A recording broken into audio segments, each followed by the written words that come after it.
It's interesting, and this will bring us to Chennai Super Kings, better than regular Kings. If a player who is a bit past it has a good game, there is a strong narrative that pops up where it's like, he showed the haters, when actually he just had a good game after having many bad ones. And he's more likely to have bad ones than good ones into the future because, he's not as good a player as he was. You don't necessarily need to hate someone to make that very pretty objective and logical observation. But it was quite sorry. funny. Can I get that in writing, please? Because it was all about, MSD, he's back. No, he's not back. He had a good night, which he hasn't had for a while. But CSK, but also, they're in the final. Tell us. I was going to say it's completely reasonable that people jump up and exclaim that he's back. But I think also just sometimes it's nicer to focus on what the actual context at play here, which is that he's been really poor this season with the bat, and he's stepped up when it mattered and taken his team through to the final. So it doesn't necessarily need to be indicative of future results. It can just be, this is, raging into the dying of the light, et cetera, et cetera. You can enjoy it for what it is without it having to be, projecting it forward. MS is one of the greatest white ball batsmen ever. A better ODI batsman than T20 batsman, but he's arguably the most successful T20 captain ever. You can make that case very easily. And so him bringing his side to a final of another competition, another IPL, when people were maybe even talking that he should have retired before this tournament or before the last tournament, people were having these conversations. That is an incredible resurgence. And to do it whilst also not actually being that effective with the bat and basically creating a side around you that allows you to be poor with the bat. They bat so deep, and they've got, Shardul Thakur and Ravindra Jadeja. We talk about India's lack of all-rounders. They're probably as close to two genuine all-rounders, not named Hardik, that India have got. And so they kind of bat either side, or sometimes above, sometimes below MS, and that gives them that flexibility that actually, if he doesn't think that he backs himself on any given day, he can drop himself down the order and it doesn't adversely affect the side. Now, that's the opposite of KKR. KKR kind of have to manage it, and they're basically just getting away with Morgan being bad, whereas CSK are kind of set up to deal with it. They're set up to have a guy who can be a brilliant wicketkeeper, an excellent captain, and not produce that many runs. And actually, I think that's underratedly excellent decision from Dhoni. There is, to an extent, a level of humility there, that he recognises that he is not, a guy who can carry a team at number 6. He is a guy who has the ability to play those little cameo innings every now and again, but a lot of the time he's not going to be able to do that. And especially on these slow wickets, he's probably got away with it a little bit more in terms of, he's not playing on 200 par, where actually a slow 20 is really dangerous. A slow 20 in these conditions has rarely been too much of an issue.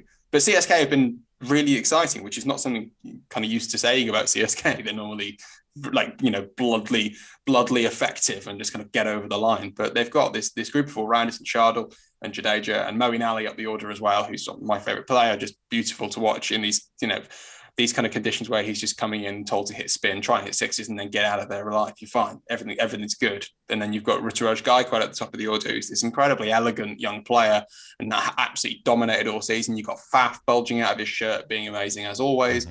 They work. Josh Hazlewood with the new ball has been an interesting addition recently, and I think he is not as effective as I think he can be. I think if he played more T20 cricket, he would be better, because at the moment he is a bit repetitive in that he bowls a beautiful first over, a beautiful second over, and then he comes back in the middle and tries to do the same thing again. And when the ball's not moving and people are set, they just bop him over back where it came from. And it's a little bit, he lacks a trick.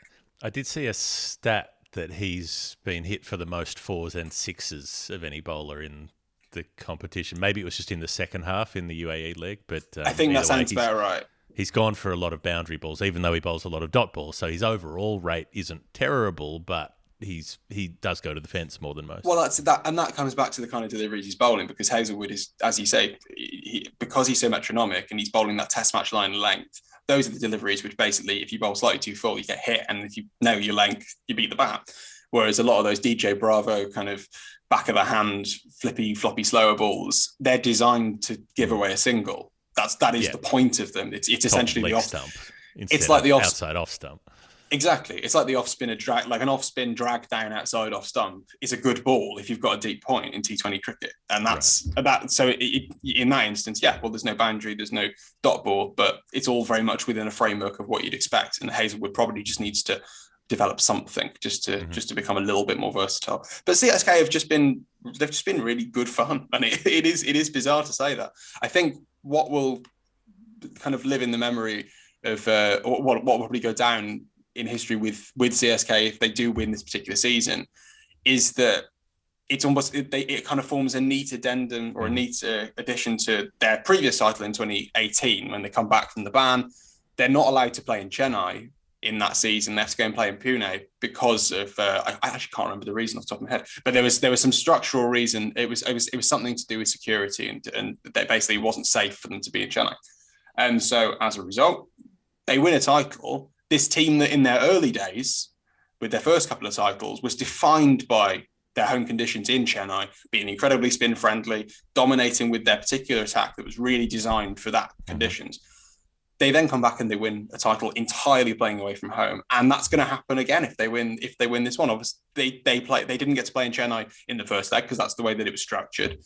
And then obviously in the UAE, everyone's away from home. But I just think that's quite interesting. If you look at the evolution of a side that is coached by, or not coached, it essentially is coached by Dhoni, led by Dhoni.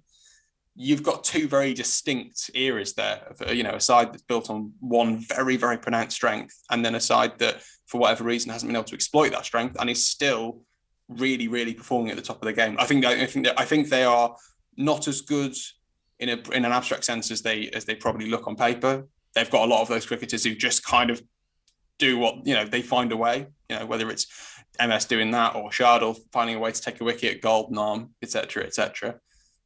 But those kind of moments where, like, I think it was encapsulated in that game against Delhi, where they had no right to win that game, and Dhoni finds a way, and they do it too often for you to say it's anything other than, it is a culture. There is a feeling in that club that allows them to win those kind of games, and whether it's a belief or whether it's some kind of abstract quality, it's increasingly hard to deny it.